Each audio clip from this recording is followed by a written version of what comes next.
Cela peut paraître très étrange, mais nous ne sommes pas à l'abri en France de bonnes nouvelles économiques d'ici la fin de l'année.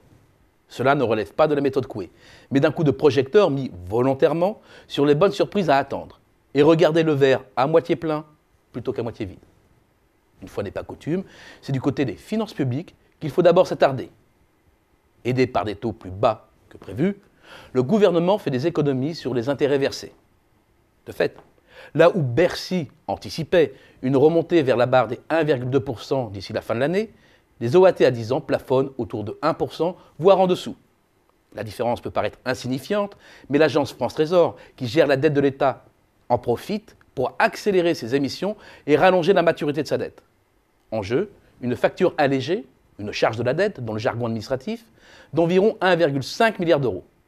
Comme de leur côté, les recettes fiscales sont légèrement supérieures aux objectifs fixés et que la réduction des dépenses est en ligne avec ce qui avait été annoncé, le déficit public va s'alléger plus vite que prévu et l'objectif de 3,8% sera dépassé, à moins que l'opportunisme préélectoral ne le gaspille. Autre bonne nouvelle à attendre, l'accélération des dépenses des ménages pourrait surprendre, notamment celle des biens durables. Le moral des commerçants est au beau fixe. Il est désormais bien ancré au-dessus de sa moyenne de long terme et accélère. À 109, le climat des affaires retrouve son niveau du premier trimestre 2008, c'est-à-dire avant la grande récession. Et ce n'est pas un simple coup d'épée dans l'eau. Les ventes prévues au cours des 3 prochains mois ont fait un bond spectaculaire en septembre et se situent bien au-delà de leur niveau moyen. Là aussi, la référence, c'est le début 2008. Cet optimisme se retrouve du côté des ménages et une confiance retrouvée en septembre, au plus haut depuis 8 ans. Il se retrouve aussi dans la remontée brutale de la production des crédits à la consommation qui s'écarte de son plancher et se rapproche rapidement de la barre des 47 milliards d'euros. C'est bon signe pour l'automobile, mais aussi pour l'équipement du foyer. Autre bonne surprise à venir, le rebond des mises en chantier de logements. Des indices, déjà, dès la fin du printemps, quand les promoteurs signalaient le retour des petits investisseurs dans leurs espaces de vente, succès du Pinel aidant. Un premier sas, c'est à leur ouvert, leur permettant de vider les stocks. Maintenant, c'est du concret.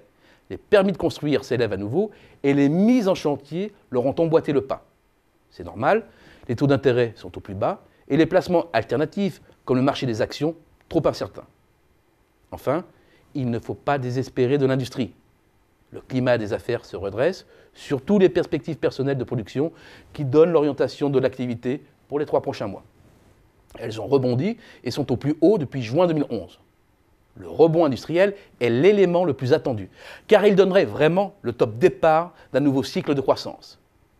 Finances publiques meilleures que prévues, accélération des gros achats des ménages, rebond de la construction neuve de logements et de l'industrie, forment le club des 4, celui capable d'égayer notre fin d'année et de faire contre-feu au ralentissement des émergents.